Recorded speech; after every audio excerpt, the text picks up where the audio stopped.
लेकिन 26 सितंबर को वो समय आदेश आया था, 26 नवंबर में इसका 2 माह पूर्ण हो चुका है, लेकिन आज पर्यंत। बोलिए बोलिए शैलेंद्र जी, शैलेंद्र जी, इस आदेश का डेट क्या था? इसका जो बहुत पुराना है, इसका डेट बताइए आदेश का। ये 26 सितंबर 2025 का है मैम। 26 सितंबर 26 सितंबर 2025, 26 सितंबर नहीं तो जी। तो वही बात अभी जो मैंने चर्चा की है तो अधिकारियों समय से, पूरा भी नहीं हुआ। जानकारी में आ रहा है कि 1 साल में उसकी जो नहीं है सर, उसमें 2 माह के भीतर देने के लिए बोला गया था उसमें। तो आप लोग चैलेंज करिए ना, कोर्ट में क्यों नहीं जाते हैं? अब मैं प्रश्न आपसे एक बात बताइए, मैंने आपको पहले भी पूछा था, आप बच्चों से कह रहे कोर्ट में कितना कोर्ट में जाए मैम? 1300 बच्चे ये जो समय सीमा बढ़ाया गया था 1 साल के लिए 26 सर, एक महत्वपूर्ण लाइन में बोलना चाहूंगा सर। बोलिए। ये जो 2621 पदों के लिए जो 1 साल की वैधता तिथि बढ़ाई गई थी, उसको कोर्ट में चैलेंज किए थे हम लोग। तो उस कोर्ट चैलेंज में 8 कंटेम्प्ट की सुनवाई हुआ, उसमें पूरे 1 साल को इन लोग बर्बाद किए हैं। गवर्नमेंट ने उसमें कोई जवाब नहीं दे रहा था। शिक्षा सचिव को पर्सनली वहां उपस्थित होने के लिए बोला गया, तब ले दे के एक लिस्ट निकाला गया। उसमें ऐसा लिस्ट निकाला है सर, 2500 बीएड का जगह में 2500 जो डीएड वालों को बुलाए हैं, उसमें अपात्र लोगों को बुलाया गया। और सर मान लो मेरा rank same number, same rank, same point में मैं वहां उपस्थित हूं सर, लेकिन मैं डेट ऑफ बर्थ की वजह से पीछे हो गया। इसमें क्या मेरी गलती है सर कि मैं बाद में पैदा हुआ हूं? शताब्दी जी जल्दी से जवाब same number, same point number लेके मैं बैठा हूं। एज वहां पर निकली जा रही है, अपात्र लोगों को आपने बुलाया रहते तो इंतजार, बस यही चल रहा है अभी। शताब्दी जी बोलिए जल्दी से। वो बोले समय बचा हुआ था, समय के भीतर आप ये चीजें कर देते तो इंतजार हमको नहीं करना पड़ता, हम भी भाई अपने नौकरी लेके घर बाहर जाते, अपने घर परिवार को देखते। जी बिल्कुल, इसीलिए तो इनके साथ संवेदनशीलता से व्यवहार हो रहा है और बातचीत हो रही है, संवाद से हल निकलेगा। बार बार कहा जा रहा है किन त्रुटियों की वजह से, किन टेक्निकल कारण इसमें मौका नहीं मिला, इसको दूर किया जाएगा। अभी ये बता दीजिए, जो विद्या मितानिन है अतिथि शिक्षक, उनका क्या दोष है? वो भी 22 दिनों से अपना आंदोलन कर रहे हैं, उनमें कहां अड़चन आ रही है शताब्दी जी? देखिए, विद्या मितान के संबंध में स्पष्ट नीति है सरकार की कि इनकी नियुक्ति के समय इनको जो सेवा शर्तें बताई गई थी, उसके आधार पर इनकी सेवा शर्तें और सेवा चल रही है। अब ये नियमितीकरण की मांग कर रहे हैं, तो केवल एक विभाग नहीं, बहुत से विभाग होते हैं सरकार के पास, तो कुछ न्यायालयीन, कुछ संवैधानिक बाध्यताएं होती हैं, जिसकी वजह से ये निर्णय अतिशीघ्र ऐसे नहीं लिया जा सकेगा। लेकिन आने वाले समय में कुछ न कुछ अच्छा निर्णय इनके संबंध में भी हो सकता है, संवाद से बात बनेगी। तो इन्हें भरोसा क्यों दिया गया था फिर? जैसे कि राज कह रहे हैं कि हमारा पहले हड़ताल चली, हमें भरोसा नहीं दिया गया था। पूछिए उनको, कोई भरोसा नहीं। जब उनसे बात हुई तो उन्होंने कहा कि हमारा पहले तकरीबन 50 से 60 दिन उनकी हड़ताल चली, उन्हें भरोसा उस वक्त दिया गया था? नहीं, ऐसा कोई भरोसा राजी विभाग की ओर से नहीं दिया गया था। राजी बोलेंगे, राजी बोलिए, अब आप बोलिए।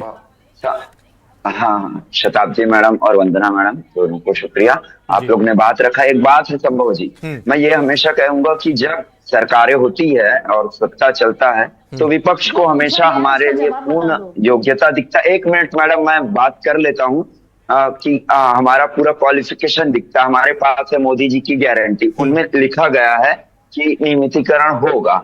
जब शिक्षा मंत्री जी विधायक थे तो उन्होंने भी अनुशंसा लिखा था, और सारे विधायकों को हमारे में पूर्ण गुण दिखता है कि नियमितीकरण होगा, आप लोगों का होना चाहिए। ये चीज कांग्रेस कार्यकाल में भी हुआ कहा जा रहा है, बीजेपी कार्यकाल में जब आपकी नियुक्ति हुई थी उस वक्त आपको नियम शर्त बता दिए गए थे कि नियमितीकरण नहीं होगा, उन शर्तों को आपने माना था, उनको फॉलो किया जा रहा था। बीजेपी कार्यकाल में हम नियमितान थे, कांग्रेस कार्यकाल में हमें राज्य अतिथि बना दिया गया।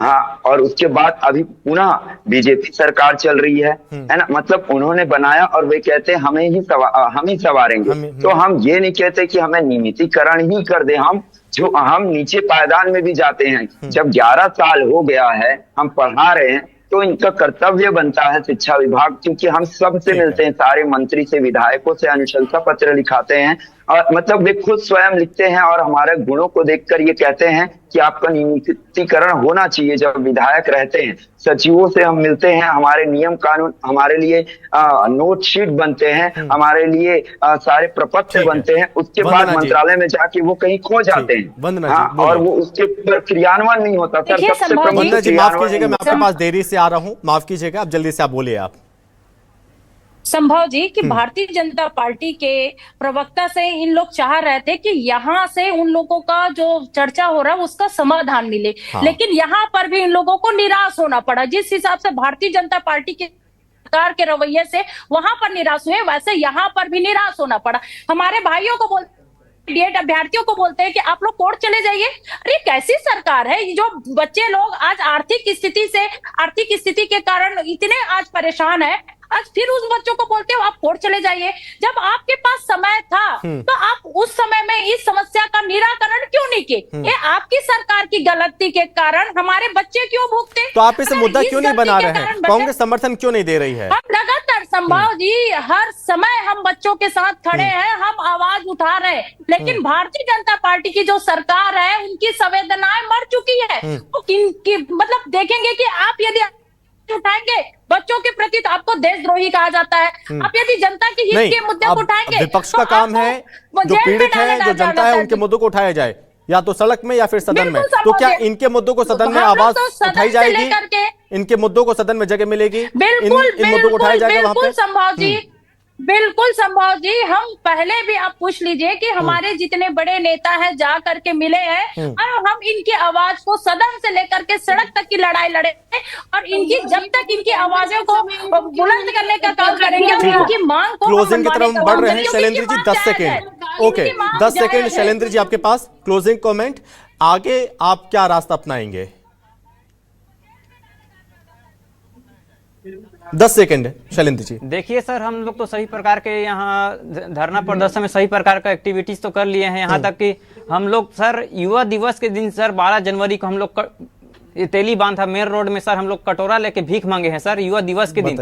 ये छत्तीसगढ़ के लिए शर्म की बात है कि छत्तीसगढ़ की युवा कटोरा लेकर भूख मांगे हैं। यहाँ तक कि हम लोग न्याय के लिए चाय बेचे हैं। अब आगे क्या आगे क्या प्रदर्शन किए हैं? अब आगे सर यही है सर कि हम लोग एक सब्र की सीमा होती है सर, सब्र की सीमा अगर टूट गई तो सर हम उग्र प्रदर्शन करने के लिए तैयार हो जाएंगे सर। लेकिन हम तो उम्मीद नहीं छोड़ेंगे सर।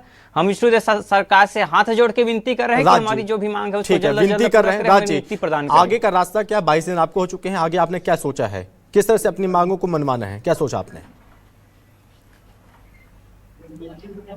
हाँ, हमारा भी यही है सर, एक ही मांग है नियमितीकरण। लेकिन हम उनसे नीचे भी मतलब 12 महीने के लिए वेतन कर दीजिए और व्याख्याता के समान संतुष्टजनक हमारा ग्रेड पे हो, हमें छुट्टी उपलब्ध करा दीजिए। मतलब यही नहीं कह रहे हैं कि हम नियमितीकरण पर मांगे नहीं मानी जाती तो आगे क्या होगा, क्या करेंगे? जो वेतन है ना, और आगे यही होगा सर। हमारी अहिंसा रूपी जो आंदोलन चल रहा है उसका उग्र होता है, उसके जिम्मेदार सरकार होगी सर, है ना। और जिम्मेदारी लेंगे फिर आपने अभी तक आंदोलन में बैठे हुए देखा, आपने उनके हाथ में कटोरा भी थमा दिया, सब कुछ देखा, इनकी बातों को कब सुना जाएगा? 10 सेकंड क्लोजिंग कमेंट शताब्दी दीजिए। संभव जी, मैंने पहले भी कहा था और आगे भी कहूंगी, संवाद से ही समाधान निकलता है। निश्चित रूप से आने वाले समय में का दिन कब आएगा? समय निकलता जा रहा है, संवाद का दिन नहीं आ पा रहा है, वो समय कब आएगा? आप इनको डेडलाइन दे सकते हैं कि अभी आप इनको डेडलाइन आप इनको भरोसा भी दे सकते हैं